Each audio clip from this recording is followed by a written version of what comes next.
Hello and welcome to Just Another Football Podcast. On the show today, we're going to be taking a look at the weekend's action, and we'll also be looking forward to England's friendlies against Chile and Germany. So, if we go on to Chelsea, nearly beaten at home by West Brom, rescuing a point at the end with a pen. What do we have to say about that? I'm not sure really about what's going on at Stamford Bridge really, because one week I think they look amazing, the next week they seem to kind of flat to deceive. Mourinho hasn't got the squad he had when he was there the last time round. The players he's got this time aren't necessarily his players. He's having to start afresh. He's trying to have to put a new team together, and I think that's currently effective in. I don't think Mourinho is happy with the group of players he currently has there at Stamford Bridge. And until he has the time to put his own team together, then I think Chelsea are going to have these mishaps where they go away to teams or they drop points at home. See, I disagree with you. I think on paper, the quality of players is absolutely outstanding. Completely agree. And I don't know what's going wrong. Something isn't clicking. There's a missing link there. I'm not quite sure what it is, but I think, in defence, the likes of Gary Cahill, David Luiz, honestly, I think he's got a bunch of outstanding players there. Yes. I appreciate that he may have not brought them in himself. Yeah. But I don't think you can't fault that, Strangely enough, sorry, I'm going to cut you off here because I think that the problem is Mourinho. I think that Mourinho cannot play with true artisans. I think the slide that he had when he won the double back-to-back titles were a team built on power and built on strength. You had your Drogba, you had Lampard, you had Terry Henry at his peak, you had Essien. Powerful teams that play according to how Mourinho likes you to play, to be solid, to be strong, to grind out wins. What he has now is a team packed with talent, but they're artisans, they're number 10s, they're Willians, they're Matters, they're Luiz's in defence, even Cahill can play. And I haven't even mentioned the likes of Hazard.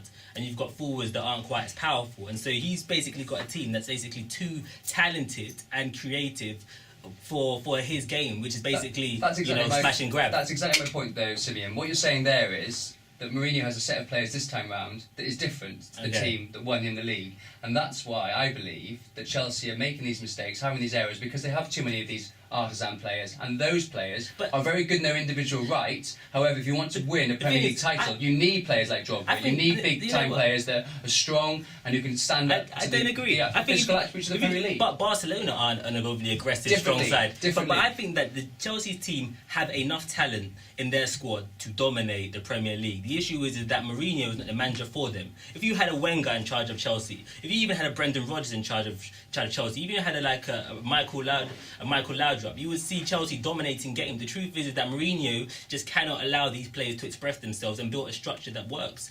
I don't even believe that Mourinho knows how to play intricate football that basically brings out the best in his players. And I think the squad is good enough. They've got enough talent to win. Mourinho just cannot work with them. And I think that saying that it's not the same size as the team he had before, I don't think it's good enough for Mourinho. I really.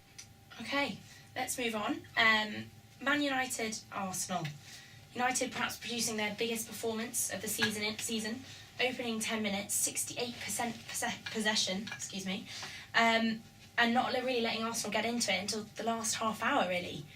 What do we have to say about that? I was at the game and I was extremely impressed with how we played in the first half. I think I'd like to see the possession stats from the first half because I thought we dominated the game and we looked really good.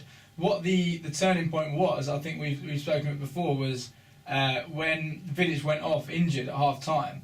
It meant that Phil Jones, who I thought was man of the match in that game, had to revert to centre back with Cleverley coming on, and Cleverley just looked all at sea really, and that's when we sort of lost grasp of the midfield battle. But Arsenal didn't have any massive chances. I think you as a United fan, you should be nervous when your outstanding performer is essentially a defensive player.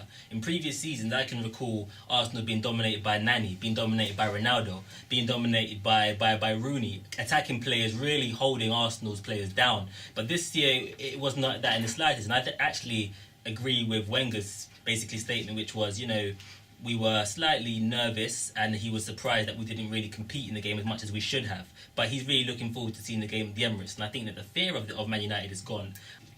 Talking of international games, we're coming up to the international break. Let's have a look at the England squad. Lots of new players being brought in. The trio from Southampton, of course. Any key points we want to talk about there? I think, we are getting close now. I think they need to win these games. You know, as much as it is important to bring up the fresh blood, they need to win these games for the confidence, for the morale, for everything. And I think that should be his main focus. Right, okay, well, I think that brings us up to the end of the 5th episode of Just Another Football Podcast. Thanks very much. Thank you so much, everyone, for listening. And join us again in 2 weeks' time. Ciao. Bye. Bye.